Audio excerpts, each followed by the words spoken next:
அனைவருக்கும் வணக்கம். நேற்றைய தினம் தமிழக அரசியல் வரலாற்றிலே பொன்னெழுத்துகளால் பொறிக்கப்படக்கூடிய ஒரு இனிமையான, எளிமையான, வலிமையான துவக்கம் அரசியலிலே நாம் இந்த தமிழ்நாட்டு மக்கள் கிடைத்திருக்கிற வரப்பிரசாதமாக இந்த எழுச்சி பயணம் அமைந்திருக்கிறது. மக்களை காப்போம், தமிழகத்தை மீட்போம் என்ற 2026 எழுச்சி பயணம் 2026 சட்டப்பேரவை தேர்தல் பிரச்சார சுற்றுப்பயணத்தை கோவை மாவட்டம் மேட்டுப்பாளையத்திலே மாண்புமிகு கழகத்தின் நிரந்தர பொதுச் செயலாளர், வருங்கால முதலமைச்சர், மாண்புமிகு எதிர்க்கட்சி தலைவர் புரட்சி தலைவர் ஐயா எடப்பாடியார் அவர்கள் நேற்றைய தினம் துவங்கி இருப்பது தமிழக மக்களுக்கு ஒரு வரப்பிரசாதமான பயணமாக அமைந்திருக்கிறது.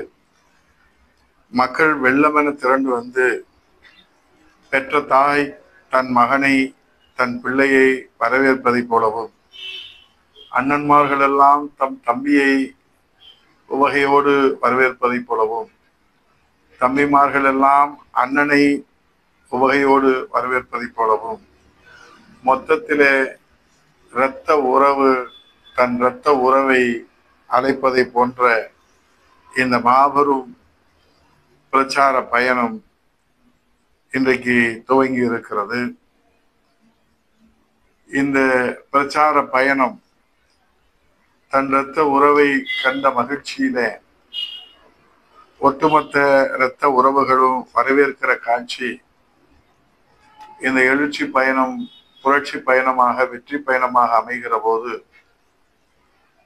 இரத்தக்கரை படைந்த இந்த ஆட்சிக்கு முடிவுரை எழுதுகிற ஒரு பயணமாகத்தான் இது பார்க்கப்படுகிறது. ஏனென்று சொன்னால், இந்த அரசினுடைய அவலங்களை, உண்மை நிலைகளை, யதார்த்தத்தை, நியாயத்தை, தர்மத்தை, சத்தியத்தை தோலெடுத்து காட்டுவதற்கு தமிழகத்திலே நாதி இல்லையா என்று மக்கள் ஏங்கிக் கொண்டிருக்கிற போது வாராது வந்த மாமணியாக புரட்சி தமிழ் ஐயா எடப்பாடியார் அவர்கள்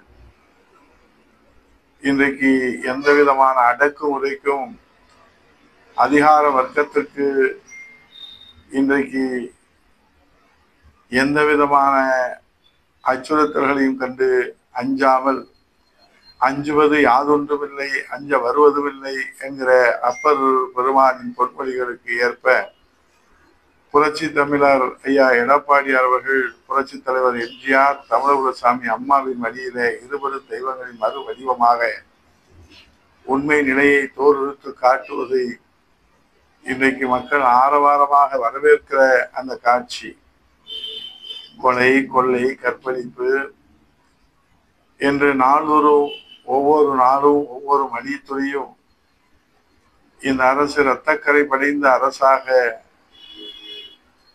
நாம் இன்றைக்கு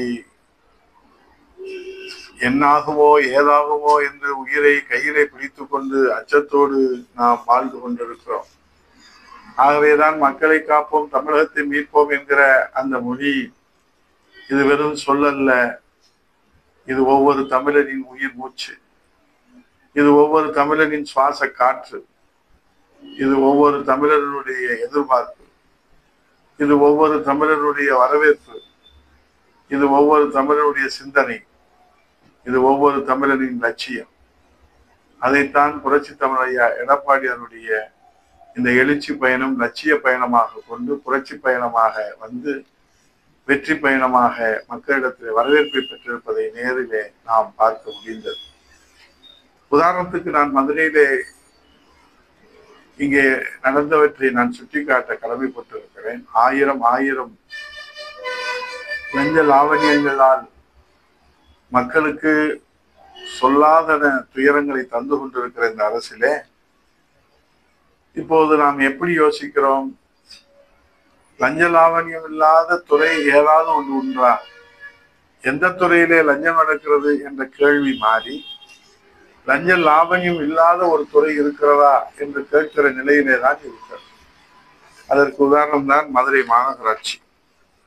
மதுரை மாநகராட்சி மண்டல தலைவர்கள் ஒட்டுமொத்த ராஜினாமா, வரி விதிப்பு முறைகோடு காரணமாக இதைய தலைப்புச் செய்தியாக வரி விதிப்பு முறைகேடு காரணமாக மதுரை மாநகராட்சிக்கு பல கோடி ரூபாய் மதிப்பில் வருவாய் இழப்பு ஏற்பட்டது தொடர்பான புகாரின் பேரிலே மாநகராட்சியின் ஓய்வு பெற்ற உதவி ஆணையர், உதவி வருவாய் அலுவலர் உட்பட 8 பேர்கள் ஏற்கனவே மாவட்ட குற்றப்பிரிவு போலீசாரால் அண்மையிலே கைது செய்யப்பட்டனர்.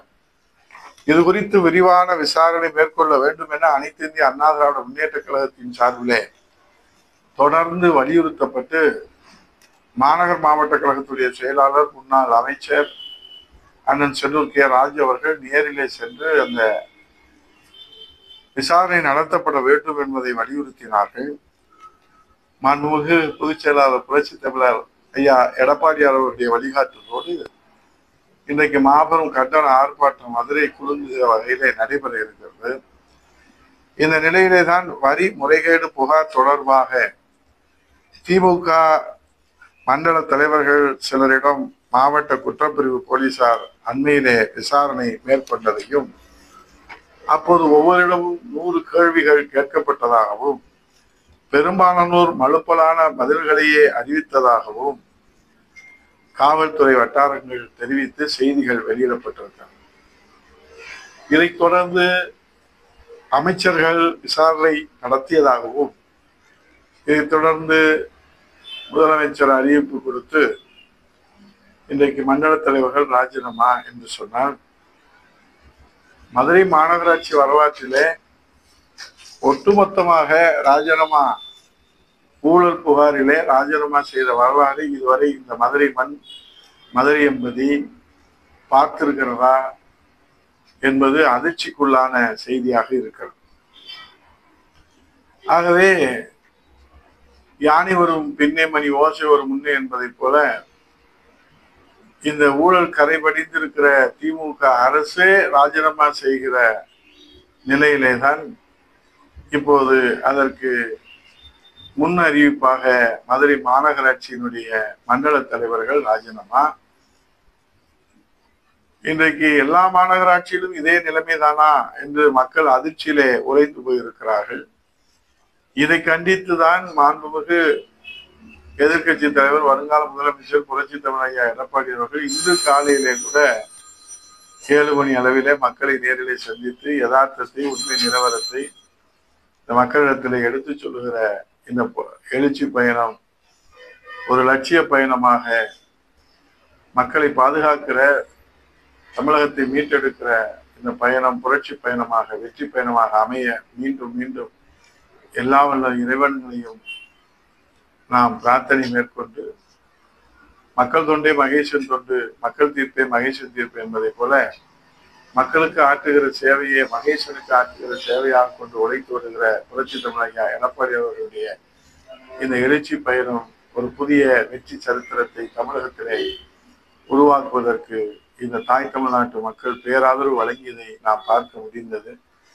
ஆகவே ஆங்காங்கே இருக்கிற கழக புரட்சி தலைவி அம்மா பேரவையினுடைய தொண்டர்கள், நிர்வாகிகள், மாவட்ட கழக செயலாளருடைய வழிகாட்டுதலோடு புரட்சி தமிழர் ஐயா எடப்பாடி அவர்கள் உங்கள் மாவட்டத்திற்கு வருகிற போது பெருந்திரளான அம்மா பேரவை தொண்டர்கள், பொதுமக்களோடு, விவசாயிகளோடு, மாணவர்களோடு, இளைஞர்களோடு, அவர்கள் தன் உயிரிடும் மேலான வாக்காளர்களோடு அழைத்து வந்து அதனை பங்கேற்க செய்து நம் புனித கடமையை ஆற்ற வேண்டும் என்பதை நான் ஒவ்வொருடைய பாதங்களையும் தொட்டு வணங்கி கேட்டுக்கொள்கிறேன்.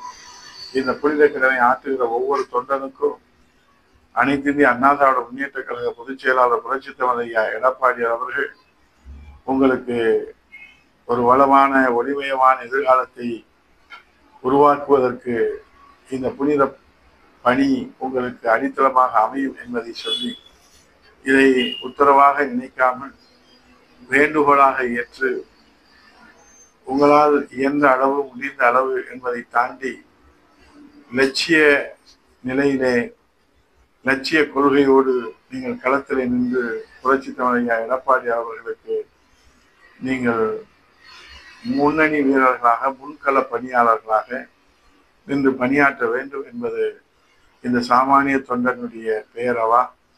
ஆகவே மக்களுடைய இருவரும் தெய்வங்களுடைய அருளாட்சியோடும் எல்லா தெய்வங்களையும் முருகக்கடவுளினுடைய அருளாட்சியோடு எல்லா தெய்வங்களுடைய அருளாட்சியோடு இந்த பயணம் ஒரு புதிய வெற்றி சரித்திரத்தை தமிழக அரசியல் வரலாற்றிலே உருவாக்க வேண்டும் என்று பிரார்த்தனை செய்து வணங்கி அம்மா பேரவை தொண்டர்களுக்கு வேண்டுகோள் வைத்து விடைபெறுகிறேன். நன்றி, வணக்கம்.